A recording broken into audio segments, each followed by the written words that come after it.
I just got back from the Pitch Black pre-release and I went 6-0. Let me show you how I did it. I did 2 pre-releases today. The first one, my pre-release deck was Slowpoke, Slowking. I was a little worried against all the other decks that I was playing against. I saw a bunch of people open up like the Dhelmise's Hide and Seek. It's obviously the most powerful deck in the pre-release format at least, and definitely competitively as well. It's looking pretty strong. Thankfully, in my first pack, I was able to get a Dhelmise and I got some Hide and Seek Pokemon. For my pre-release deck, I was able to take out the secondary attacker, the type Null, and I put in the Dhelmise, I put in the Hide and Seek Pokemon. I was able to use it as like an efficient attacker. I only opened up 4 Hide and Seek Pokemon for that deck box, so I was a little worried about trying to find those Pokemon or prizing them because, you know, drawing cards and like searching for Pokemon specifically is pretty hard in pre-releases. But I was able to do it. I was able to go 3-0. The Dhelmise became very apparent because one-shot everything in the format. I played against a Mega Slowking, which was extremely scary, but I was able to out-tempo it. Because it takes 3 energies to attack, I was able to outspeed it, and I was able to hit with Slowking, which does 1 ignition energy for 110, 3 colorless. The one attack that didn't really show up too much was the 1 energy for 50 damage plus 160 if you have no cards in hand. I was never really able to get my hand size down enough to where I was able to use that attack efficiently. I used the attack to pick off like Shuppets, anything on below 50 HP, so that was also helpful as well. Almost every game I was able to get the Dhelmise up and running, thankfully. It was really hard, but there was enough Pokemon Search and Prism Towers in that pre-built, so I was able to turbo through my deck enough to where I was able to get everything that I needed. I think the coolest play I had was I was able to utilize Marshadow and Prism Tower to get my hand down to 1 and use Gladion's Final Battle, which let me do 170 damage to the active Dhelmise on the other side, since Dhelmise has 3 retreat costs. For the second pre-release,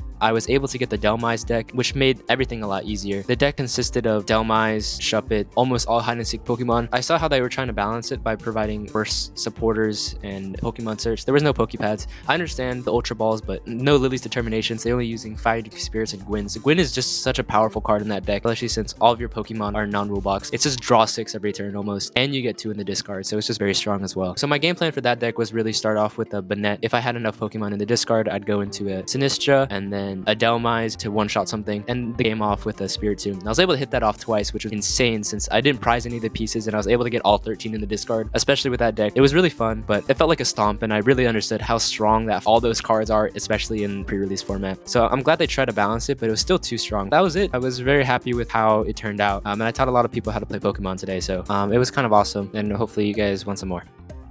Have a good one.